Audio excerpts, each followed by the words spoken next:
अस्सलामुअलैकुम भाई। वालेकुम अस्सलाम रहमतुल्लाहि वबरकातुहू। सो फैसल भाई, जैसे कि हमने पूरा फार्म विज़िट किया, जी एक सवाल जो लोगों के दिमाग में आता है वो है मेडिकेशन। जी। जो आपके फार्म पे how you treat your animals, या डॉक्टर को कंसल्ट करते हैं, या how you deal with this? Medication के हिसाब से मैंने बताया था आपको, क्या सर्टिफाइड डॉक्टर है मेरे पास जो विज़िट करते हैं, जी और ट्वाइस इन ए वीक। जी और उसके अलावा भी कभी इन केस उनकी विज़िट नहीं रहती, वो कहीं मशरूफ़ रहते हैं, तो कुछ भी इमरजेंसी में हो गया तो हम लोग उनको वीडियो भेजते हैं और उनसे कंसल्ट करते हैं कि क्या चीज़ करना चाहिए और क्या चीज़ नहीं करना चाहिए इसके ऊपर। क्योंकि हैवी डोज रहता है, टेम्परेचर से पता चल जाता है। बकरा कभी लो टेम्परेचर में भी आ जाता है। जी हमेशा टेम्परेचर बुखार मीन्स वो 104, 103 और 105 नहीं है, कभी 99 भी हो जाती है, तो उससे भी मायने रखता है कि ये बुखार में है, लेकिन ठंडी वाली बुखार में। जी तो वो भी टेम्परेचर ले, तो हम लोग मेडिकेशन से डॉक्टर से ही कंसल्ट करते हैं ज़्यादा करके। जी और जो छोटी मोटी रहती है उसका तो ट्रीटमेंट हम लोग वो आयुर्वेदिक दवाइयों के हिसाब से, जो नेचुरल तरीका होता है, तो वो हिसाब से हम लोग मेडिकेशन जी कर देते हैं। एक्चुअली मेरा सेकंड क्वेश्चन वही था कि आप डॉक्टर के इलाज को ज़्यादा तवज्जो देते हैं, या जो आयुर्वेदिक जो हमारे घर के नुस्खे होते हैं हाँ, उस पर आपकी ज़्यादा तवज्जो रहती है? जो घर के नुस्खे होते हैं मैं ज़्यादा करके उसके ऊपर तवज्जो देता हूँ, लेकिन कुछ जो बीमारी होती है जो नुस्खे से नहीं चलती है, जी जो एक नई नई चीज़ें आती है, जैसे बीच में कॉन्गो आ गया था, जी फिर इसके बाद में एक मेस्टेटिस आ गई थी, और फिर ये पैरालाइज का जो है, जी मेस्टेटिस जो बीमारी थी, जी जो हल्की सी बुखार सर में चढ़ती थी और जानवर मतलब दिमागी तौर पे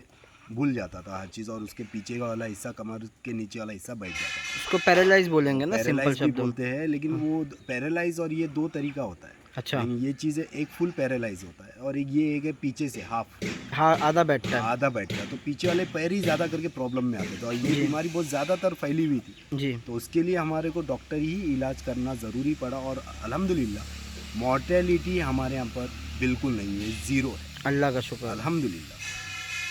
तो बेसिकली दोनों चीज़ें साथ में लेकर चलनी पड़ती चलना है पड़ेगा है ना? मैं ज़्यादा करके प्रीफर करता हूँ कि इंजेक्शन से जानवरों को दूर रखो। जी ज़्यादा सर्दी और नॉर्मली ये जो चीज़ें होती है, नॉर्मली सर्दी है, तो इनका मैं वही अपना देसी इलाज ही करता हूँ, और अल्हम्दुलिल्लाह जानवर ठीक हो जाते हैं। अल्लाह का तो शुक्र। उसके लिए सर्दी के लिए मैं खुद भी बोलूँगा आपके व्यूवर्स को कि नॉर्मली सर्दी हो जाएगी तो इंजेक्शन का इस्तेमाल ना करें, क्योंकि ये इंजेक्शन है ना, सर्दी को थोड़ा बिता देती है, और फिर बाद में उनके ना फेफड़े पे असर होता है। बड़े लेवल पे हाँ, होता बड़े लेवल पे हो जाता है, फिर आगे वो थोड़े दिन के लिए ठीक होगा, फिर वो कंटिन्यूटी हो जाएगी। है। जी तो बेस्ट एंड बेस्ट, एक जानवर है क्या साल भर सर्दी में रहता है, तो जी उसका आप डॉक्टरी इलाज करें। जी लेकिन कुछ जानवर होते हैं क्या, नहीं, क्या थोड़ा हुआ तो हम स्टार्ट में ही हम लोग अगर अपना है ना देसी इलाज करेंगे तो वो बेहतर होगा। जी। डी-वॉर्मिंग के बारे में आपकी क्या सोच है कि ये करना क्या एकदम ज़रूरी है, और क्या ये ज़रूरी हर महीने करना चाहिए? नहीं, ज़रूरी है, डीवॉर्मिंग करना ज़रूरी है, हर महीने में, हर 3 महीने में करना चाहिए। और हर 3 महीने में कैसा है, फॉर एग्जांपल आज तुमने एक कंपनी की दवाई मारी, जी तो 3 महीने के बाद में दूसरी कंपनी की दवाई मारो, तो उसका रिजल्ट अच्छा मिलेगा। अच्छा। और जैसे दो तरह का डी-वॉर्मिंग होता है जहाँ तक लोग बोलते हैं, एक अंदर का और एक होता है बाहर का, हम्म। जिस पे क्या नहलाया भी जाता है या स्किन पे इंजेक्शन मारा जाता है। इसके बारे में आप कुछ बताएंगे? दोनों सूरत हाल में जो हम लोग जो ट्रीटमेंट करते हैं डिवॉर्मिंग का, वो दोनों तरीके से होता है, वो अंदर और बाहर दोनों तरीके से साथ में होता है। जी क्योंकि डिवॉर्मिंग होता है जो कीड़े मारने का काम बराबर। है। अगर आपके यहाँ पर जू भी हो गई, ये एक कंपनी की दवाई है, क्योंकि यूट्यूब के इसको लेके मैं नाम नहीं ले सकता हूँ अभी यहाँ जी पर, सही है। क्योंकि मैं नाम ले लूँगा तो फिर वो एक्चुअली प्रमोशन कर रहा हूँ मैं किसी का, बराबर। वो आपके चैनल के लिए प्रॉब्लम नहीं हो जाए मेरे वजह से। सही है। तो एक कंपनी की दवाई है, जब जू होती है तो भी हम लोग मारते हैं, और डीवॉर्मिंग के लिए तो वो ऑलमोस्ट आपने जब इंजेक्शन मारा है जी। तो अपने बकरों का डीवॉर्मिंग किया है, बराबर। तो वो दोनों तरीके से हो गया, जू भी मरी, आपके अंदर के कीड़े भी मरे। सही है। ये अलग अलग है नहीं, ये कुछ बस बातें हैं, बनाई गई हुई बातें, और कुछ नहीं है। जी। और हर टाइम पे नई नई बीमारियों के नाम आते हैं, तो क्या ये सही है कि दवाई बनाने वाली कंपनियां नाम दे देती हैं? नहीं, ये सही है। अभी नई बीमारी जो कंगो आई थी, ये ऑलमोस्ट पुरानी है, हमारे लिए नहीं है। जी ये इंडोनेशिया और ये साइड में 3-4 साल पुरानी है, जी ईरान में। क्योंकि मैं ऑलमोस्ट वर्ल्ड गोट ऑर्गेनाइजेशन के टच में हूँ, तो मुझे पता चलता है। जी तो क्या ये बीमारी पुरानी है? जब ये कॉन्गो आई थी तो मैं इसके ट्रीटमेंट के लिए पूछा था, तो इसका ट्रीटमेंट कुछ भी नहीं था कि चूहों से जानवरों को बचाओ, जिसको जू है उसको सेपरेट करो। जी तो ये वहाँ से मेरे को आंसर आया था, इसके लिए वैक्सीन नहीं बनी थी कोई भी। ये एक बीमारी है जो हमारे यहाँ पर बारिश के बाद में आती है, जो पैरालाइज बोलते हैं लोग। तो इसके लिए भी कोई वैक्सीनेशन नहीं है, जी। बस प्रिकॉशन। और प्रिकॉशन में भी आप कितना भी प्रिकॉशन करो, जब वो आना है वो आना है। जी, वैक्सीनेशन दो चीज़ों की ज़्यादा मानते हैं, वो एफएमडी और पीपीआर। तो इन दोनों की मारी जाती है vaccination, right? Right, PPR FMD की वैक्सीनेशन मारी जाती है, लेकिन इसके अलावा आपको ईटीवी वैक्सीनेशन करना ज़रूरी जी। है, गोट पॉक्स करना ज़रूरी है, ये सब करना ज़रूरी है। अगर ये नहीं करे तो फिर आपका वो वैक्सीनेशन का कोई फ़ायदा नहीं होता है। सही है।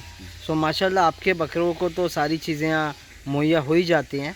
अल्हम्दुलिल्लाह, मेरे यहाँ पर जब भी कोई नया भी बकरा आता है जी। तो हम लोग पहले डीवॉर्मिंग करते हैं, 4 दिन रखते हैं, 4 दिन के बाद में डीवॉर्मिंग प्रोसेस होता है। उसके बाद में वो पीपीआर अगर बाहर से नहीं मार के लेके आए हुए हैं तो हम लोग पीपीआर करते हैं, अगर मारा हुआ है तो हम लोग नहीं करते। लेकिन उसके अलावा फिर बाद में हमारा एक रिदम होता है, वैक्सीनेशन का टाइम आता है। जैसे जनवरी में हम लोग अभी गोट पॉक्स देंगे, तो ये तकरीबन सब बकरों को होगा।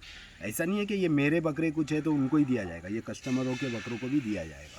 जी, मैं माशाल्लाह पूरा लगभग पूरा दिन ही यहाँ पर रहा आज। हाँ मैंने 2-3 चीज़ें जो काफ़ी नोटिस करी, मैं आपसे शेयर करना चाहूँगा जी और लोगों से भी करना चाहूँगा। जी पहली चीज़ थी यहाँ की क्लीनलीनेस, जी। जो देख के काफ़ी मज़ा आया भाई। अल्हम्दुलिल्लाह, साफ़ सफाई से बकरे खुश हैं यहाँ पर, अल्हम्दुलिल्लाह, और यहाँ का जो एरिया है बहुत ही अच्छा है बकरों के लिए। अल्हम्दुलिल्लाह। और जिस तरीके का आप फ्यूचर प्लानिंग कर रहे हो, जी। जिस तरह के शेड यहाँ पर आने वाले हैं, हम्म।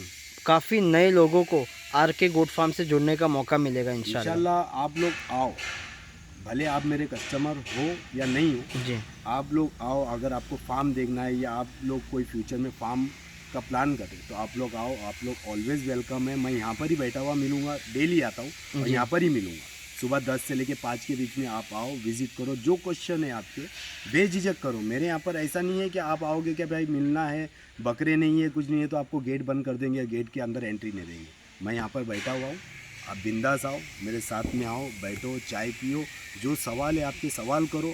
बकरे आपको रखना या नहीं रखना या लेना या नहीं लेना वो सेकेंडरी है। जी, मेन मेरे लिए प्राइमरी वो चीज़ है कि आपका बकरों का शौक बढ़े। बहुत मज़ा आएगा लोग आएंगे तो, इंशाल्लाह है ना। लोगों को ये सोच के आना है कि मैं यहाँ से कुछ ना कुछ सीख के ही जाऊँगा। इंशाल्लाह, और मैं भी उनसे सीखूंगा। जी। जब वो लोग आएंगे तो वो कुछ नए सवाल लेके आएंगे जो मेरे लिए सरप्राइज हो गए, और जी। मेरे लिए एक नई सीख मिलेगी उनके साथ में। जी, तो वो ज़रूरी है। सो वेरी वेरी लाइक क्या बोलूँ, बहुत बहुत शुक्रिया, आपने हमको भी टाइम दिया आज।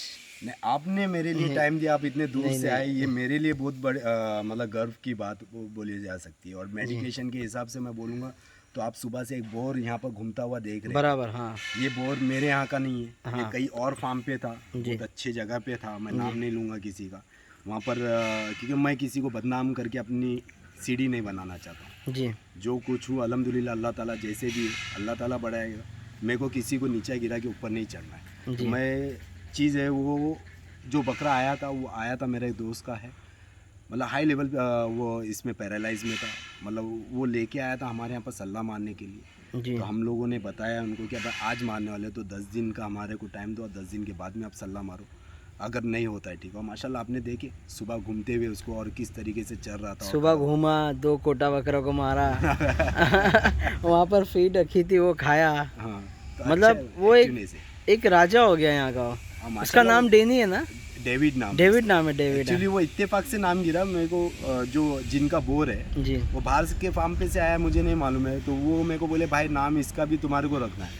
तो उस दिन वही तो ऐसा ही कुछ बात कर रहा था, तो वो उसने मुझे बोला कि बोर किधर है, तो मैं मेरे को सुनने आया हुआ है डेविड किधर है, तो वो बस मैंने रख दिया उसका नाम डेविड किधर। बाकी एक ऑनर है लोगों के लिए कि फैसल भाई हमारे बकरे का नाम रखेंगे, लोगों को एक बहुत खुशी मिलती है।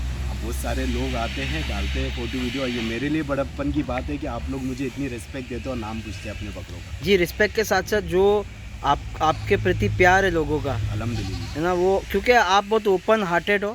कभी कभी लोगों को कुछ बातें बुरी लग सकती है, पर ये उनकी सोच है, आप तो खुले मन से बोल देते हो। मैं बोल देता हूँ, जो भी बुरा लगा तो उसके लिए मैं माफ़ी मांगता हूँ, लेकिन जो हकीकत है मैं हक बताता हूँ। जी, मैं हक के साथ में रहना चाहता हूँ, ना हक के साथ में मुझे रहना पसंद वो नहीं। मेरी पर्सनली एक शिकायत है आपसे, जी बताओ। बता दो। आप अपने चैनल पे कंटिन्यू वीडियो डालो, इंशाल्लाह अभी आप बोले तो मैं कंटिन्यूटी करूँगा। क्यों पता है क्या, लोग जुड़ते हैं आपसे, लोग आपकी रिस्पेक्ट करते हैं ना, जो हिसाब से जी। लोग आपको सुनना चाहते हैं। इंशाल्लाह मैं डेली डालूंगा, अपडेट डालूंगा डेली का। ऐसा है कि मैं थोड़ा बहुत बीच में बहुत ज़्यादा अपसेट हो गया था जी। एक्चुअली। मतलब चिड़चिड़ापन हो जाता है ना एक। जी, पहली हाँ। बात तो ये 10 महीना कोरोना बिजनेस के रिलेटेड, जी और उसके बाद में 1-2 महीने में जो मेरे साथ में ट्रेजेडी हुई, आपको भी मालूम है, माल मेरा उतरा था। हाँ और उसके बाद में मुझ बहुत ज़्यादा अपसेट हो गया था। लेकिन मायूसी कुफ्र है, जी ये थोड़ा समझने में मुझे टाइम लगा, जी, क्योंकि मुझे मायूस ने मुझे हमेशा तवक्कल अल्लाह पे रखना अल्लाह चाहिए। पे बेशक। तो वो चीज़ की वजह से मैं वीडियोस डालना बंद कर दिया था। क्या नहीं है कि हर किसी को बुरा, मैं कुछ भी डालूँ अच्छाई के लिए जी तो लोगों को बुरा क्यों लगता है। मैं दूसरे की भलाई के डाल रहा जी। हूँ, मैं किसी को नीचा नहीं गिराना चाहता। जी मैं बताना चाह रहा हूँ कि यहाँ पर लोग है ना कैमरे के सामने खेलते हैं, तो खेलने को समझो। जी, बड़े बड़े फार्म पे भी सिर्फ ऐसे वीडियो मैंने बनते देखा है हाँ। कि यहाँ पर सब बकरे अच्छे ही हैं हाँ और बीमारी आती ही नहीं है, पर ऐसा नहीं है। जैसा फैसल भाई बता रहे हैं ना कि बीमारी तो पार्ट एंड पार्सल है। यहाँ इंसान मर जाते तो जानवर क्या है। जानवर क्या है, देखो ये गोड फील्ड है। जी अगर कोई बोलता है मेरे यहाँ पर 100% रिजल्ट है, जी, तो मैं एक्सेप्ट नहीं कर सकता हूँ, क्योंकि 100% लाइफ स्टॉक में रिजल्ट कभी भी नहीं मिल सकता। सही है। मॉर्टेलिटी होती है, क्यों किधर ना किधर हमारी चूक होती है। जी मैं ऐसा नहीं बोलूँगा कि हम एकदम दूध के धुले हुए। मैंने बताया कि लास्ट ईयर हमारे यहाँ पर बकरे नहीं बने थे और ये साल अच्छे रिजल्ट दे रहे, तो मैंने बताया, मैंने आपको पूरा भी बताया जी कि आपको बाड़े में लेके जाके कि कितने बकरे पैरालाइज में आए थे और वो रिकवरी होके अपने बाड़े में वापस गए जी। हैं। मॉर्टेलिटी ज़ीरो हुई है मेरे यहाँ पर। तो ये मेरे लिए फ़ख्र की बात है, ये मेरे लिए खुशी की बात है कि अल्लाह ताला ने मुझे मेरी हर दुआएं कबूल की, क्योंकि मैंने यही दुआ करता था कि अल्लाह ताला मेरे बकरों को अच्छे से अच्छा रख, शिफा दे, तंदुरुस्ती दे। आमीन। सो माशाल्लाह ये भी एक गोट लवर की निशानी है कि नो आप एज अ बिजनेस नहीं देखते हो इसको, इसके लिए तो आप दुआ कर रहे हैं। मैं लव देखता हूँ, और ये बोलने की बातें नहीं है, लेकिन क्या है, कैमरे पे आया हूँ तो थोड़ा दिल भर जाता है ना, तो बोलना ज़रूरी हो हाँ जाता नहीं है। सही है भाई। क्योंकि मैं उनसे इतनी मोहब्बत करता हूँ ना कि मेरे हर सजदे में ना, सजदे में मैं दुआ करता हूँ उनके लिए। जब मैं मेरे अपनों के लिए भी दुआ करता हूँ तो इनके लिए, और ऐसा नहीं है सिर्फ मेरे बकरों के लिए, जितने भी है जो मुझे नहीं चाहते ना, उनका भी कभी नुकसान ना हो, ये मेरी दुआ रहती है। जी आमीन। बहुत बहुत शुक्रिया भाई। हया कल्ला। हम लोग सब मिलके पूरे व्यूअर्स आपके लिए दुआ करते हैं। इंशाल्लाह, आमीन अल्लाह आपको और रोजी रोटी में बरकत दे, अल्लाह आपको अच्छा रखे, सेहतमंद रखे। आमीन आमीन। बहुत बहुत शुक्रिया। एंड दोस्तों आप लोगों से मेरी रिक्वेस्ट है, please do subscribe RK Goat Farm YouTube channel for more videos and everyday updates from now onwards, Inshallah. and also Facebook page RK Goat Farm and also Instagram handle. Thank you so much. शुक्रिया। अल्लाह हाफिज़। अल्लाह हाफिज़।